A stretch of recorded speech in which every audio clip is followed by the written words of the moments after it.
آپ سمجھیے کہ کربلا کی جو بنیاد ہے، جو کربلا کی بنیاد ہے وہ کیا ہے، ہم اس پر گفتگو کر رہے ہیں، تو وہ کہا جاتا ہے کہ بیعت یزید ہے۔ ایک بات میں کر رہا ہوں، اور یہ ذرا پڑھے لکھے لوگوں کے لیے کہ جو منطق اور عقل و شعور کے مطابق چلتے ہیں۔ دیکھیں، جذباتی نعروں کی تو جگہ مجلس ہے نہیں۔ سید الشہداء کی شیخ عباس قمی نے مفاتی میں جو اعمال شروع کیے ہیں وہ رجب سے شروع کیے ہیں، مہینوں کے اعمال۔ پہلی رجب، شب اول رجب، روز اول رجب، 15 رجب، شعبان میں نیمہ شعبان، 15 شعبان، شب قدر کی زیارت، شب جمعہ کی زیارت، اربعین کی زیارت، عاشور کی زیارت، شب بقرعید کی زیارت، شب عید فطر کی زیارت، شب جمعہ کی زیارت، زیارت مطلقہ، زیارت مخصوصہ، یہ سب زیارتیں موجود ہیں کہاں؟ مفاتی میں۔ بیعت مولا حسین کو نہیں کرنی تھی، انہوں نے نہیں کی، اس میں کوئی کلام ہی نہیں ہے۔ کیوں کرتے بیعت؟ حق کبھی باطل کے آگے جھک سکتا ہے، یہ ایک الگ گفتگو ہے۔ اور بعد کے ائمہ نے جس طرح سے زندگی گزاری اپنے وقت کے بادشاہوں کو حاکم مان کر، وہ ایک الگ گفتگو ہے۔ جو امیر المومنین کی زندگی گزری وہ ایک الگ گفتگو ہے۔ میں پیچیدہ فقہی اصطلاحات اور پیچیدہ فقہی اور کلامی اور اعتقادی گفتگو میں آپ لوگوں کو ڈالنا نہیں چاہتا، لیکن ایک زیارت میں کہیں پر بتا دیجئے کہ ائمہ نے بیعت کو بنیاد بنا کر واقعہ کربلا کا ذکر کیا ہو۔ شعراء نے، وہ بھی اردو زبان کے، بہت لکھا ہے بیعت پہ۔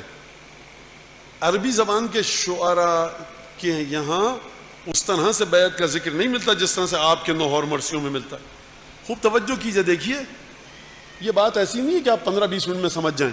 میں تو آپ سے نہیں کہہ رہا کہ مسئلہ کیا ہے، میں کہہ رہا ہوں جا کر مطالعہ کیجئے، اپنے گھر میں کتاب مفاتی کھولیے، ترجمہ دیکھیے، پہلی رجب کی زیارت، 15 رجب کی زیارت، تمام کی تمام زیارتیں امام حسین علیہ السلام کی پڑھیے۔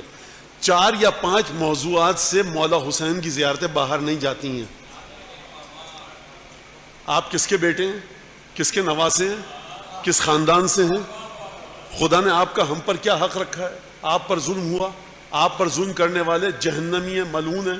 خدا نے آپ کی محبت ہمارے دل میں ڈالی، ہم کو عزت دی، شفاعت نصیب کرے، پل صراط پر قیامت برزخ آپ کی محبت کے ذریعے گزرے۔ جس نے آپ پر ظلم کیا اس نے غلط کام کیا، اور مولا میں آپ کے آگے بالکل ذلیل اور خاضع اور خاشع ہوں، اور آپ کے بابا علی مرتضیٰ کے آگے میرا سر جھکا ہوا ہے۔ ان تمام چیزوں کے علاوہ آپ کو کہیں پر، جو مفاتی میں زیارتیں ہیں، کہیں پر آپ کو یہ نہیں ملے گا مولا آپ نے بیعت کی انکار کیا، کہیں پر بھی آپ کو یہ نہیں ملے گا۔ یعنی کیا مطلب؟ یعنی مطلب یہ کہ جو آپ کے نوحوں میں فضیلت حسین ابن علی کو بنیاد بنایا جاتا ہے، ائمہ اس چیز کو بطور فضیلت اپنی گفتگو میں نہیں لا رہے۔ تو مولانا کیا امام حسین نے جو بیعت نہیں کی تو آپ اس پر اعتراض کرنا چاہتے؟ میں کہہ رہا ہوں کہ حدیثوں کے ذریعے سمجھیے، امر الہی یہاں پر ہے، ظاہری لحاظ سے ایک چیز سبب بنے الگ گفتگو ہے۔ حسین ابن علی سے رسول اللہ نے قبر مطہر سے جب اپنی تشریف لائے اور حسین ابن علی سے گفتگو کی، یہ نہیں فرمایا ان اللہ یشاء ان تمتنع عن البیعہ، خدا یہ چاہتا ہے کہ تو بیعت مت کر، بلکہ فرمایا خدا تجھے مقتول دیکھنا چاہتا ہے۔ حسین کو بیعت نہ کرنی تھی نہ کی، یہ ایک الگ موضوع ہے، لیکن مسلسل ابتداء سفر سے مولا حسین مسلسل یہ کہہ رہے ہیں ان علی مصرن خیر علی، میرے لیے کٹ کر گرنے کی، شہید ہونے کی ایک جگہ ہے جس کو چن لیا گیا ہے، اور میرے لیے اس کو چن لیا گیا، میں وہیں جا رہا ہوں۔ اگر بیعت نہیں کرنی تھی، جو کہ نہیں کرنی تھی، منع کر دیا تھا، تو پھر مقام طف پر، کربلا میں، غازریہ میں، نینوا میں، وہاں پر آ کر گھوڑے نے، ذوالجناح نے آگے بڑھنے سے کیوں انکار کیا؟ چلیے ایک مقام مخصوص ہے۔ مولا حسین شروع سے کیا فرماتے ہوئے آ رہے ہیں؟ فرما رہے ہیں دیکھو من کان باذلا فینا مہجتا ومبطنا علی لقاء اللہ نفسہ فلیرحل معنا، جو خدا کے راستے میں ملاقات کے لیے تیار ہو چکا ہے، جو خدا سے ہماری خاطر جو اپنے خون کو بہانے کے لیے تیار ہو چکا ہے، وہ ہمارے ساتھ چلے، اور من لم یرحل، جو ہمارے ساتھ نہیں چلے گا، لم یبلغ الفتح، اسے فتح نصیب نہیں ہوگی۔ یعنی حسین ابن علی جا رہے ہیں ایک خاص مقصد کے لیے۔ تو مولانا خودکشی کی مولا حسین نے، آپ خودکشی کیوں کہہ رہے ہیں سرکار؟ آپ ہی نے کہا مولانا کہ وہ شہید ہونے جا رہے تھے۔ امر الہی کے تحت جناب ابراہیم 13 برس کے خوبرو نورانی بیٹے کی گردن پر چھری پھیر دیں، اور پھر آیت آ جائے قد صدقت الرؤیا، ابراہیم تم نے خواب کر دکھایا۔ خضر جو بچے کو قتل کر دیں قرآن میں یہ بڑا ہو کر گناہ کرے گا, اپنے ماں باپ کے لیے مصیبت پیدا کرے گا. تو وہاں پر آپ کو کوئی اعتراض نہ ہو, اب یہ مولانا یہ تو خدا کا حکم تھا, تو یہی تو یہدونا بامرنا, اسے یہ نتیجہ نہ نکالے کہ مولانا کہہ رہے تھے کہ امام حسین کو بیعت کر لینی چاہیے تھی یا نہیں. تو دیکھیے میں نے پہلے کہہ دیا یہ بات بڑی اکیڈمک بات ہے, پڑھیے گا پہلے جا کر ساری زیارتوں کو, جو 10 12 15 زیارتیں ان کو مطالعہ کیجیے گا. اگر کہیں پہ امام یہ کہیں, حتیٰ وہ لوگ جو بیعت کا مطالبہ کر رہے ہیں ان کے بارے میں زیارت 40 میں کیا کہا گیا, وَبَاعُوا بِالثَّمَنِ الْأَوْكَسِ, جو لوگ قتل کرنے آئے انہوں نے بڑے گھٹیا قیمت پر اپنے دین کو بیچ دیا. انہوں نے دین کو کب بیچا؟ وہ تو نماز بھی پڑھ رہے تھے. حسین کو قتل کر دیا, دین بیچ دیا تم نے. زیارت 40 بیعت کی گفتگو ہی نہیں ہے کہیں پر زیارتوں میں. اس طرح سے اگر ہے کہیں اشارہ ملتا ہے تو وہ اس طرح سے نہیں ہے جس طرح سے ہماری نوح میں اور مرثیوں میں کہا جاتا ہے. خوب توجہ کیجیے گا اس بات پر.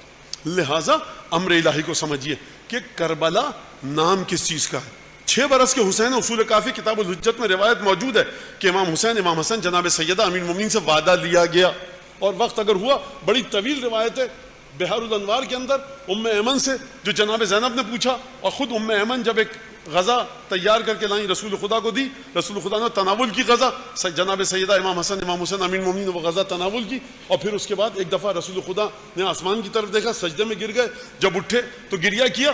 بڑی طویل روایت ہے, اور پھر عہد الہی کے عنوان سے وہ روایت وہاں پر ہے. جناب ام ایمن سے جناب زینب نے اس روایت کے مطابق پوچھا.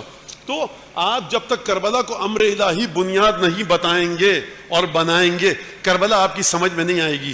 کیوں نہیں سمجھ میں آئے گی؟ خداوند تبارک و تعالیٰ نے قرآن میں کتنے قصے نازل کیے ہیں انبیاء کے. یہ کیا ضرورت ہے 13 برس کے بچوں کو اپنے ہاتھ سے ذبح کرنے کی؟ کیا ضرورت ہے ایک اکیلی عورت کو 6 مہینے کے بچے کے ساتھ جناب ابراہیم آپ مکے کے بے آب و گیا چٹیل میدان میں چھوڑ کے آ رہے ہیں؟ کیا ضرورت ہے؟ آپ نبی بن چکے ہیں, تبھی تو خدا کا حکم آیا چھوڑ کر آؤ. تو سمجھ میں آیا کہ کٹھن امتحانات وحی کی منزل پر پہنچنے کے بعد ہی درپیش ہوتے ہیں. لہذا آپ اس بات کو سمجھیے کہ کربلا یعنی امر الہی, کربلا یعنی پروردگار عالم کی حکم کے ساتھ. کیا وہ ہستی جو 19 ماہ مبارک رمضان کو مسجد کوفہ کی محراب میں سجدے میں جا رہی ہے, اس نے خود اٹھایا ہے قاتل کو اپنے, اٹھو نماز پڑھو. آواز میں تھر تھراہٹ تھی, کپ کپاہٹ تھی؟ نہیں تھی. کیسے تیار ہو گیا خدا کا وہ عبد خالص اور مخلص کہ میرے سر پر تلوار کی ضرب لگاؤ تاکہ میں 21 رمضان کو چلا جاؤں دنیا سے. کیوں نہیں کہتے آپ خودکشی؟ امر الہی آ جائے پھر بات امر الہی کے دار و مدار ہوتی ہے, آپ کے ارادوں اور نیت کے دار و مدار نہیں ہوتی.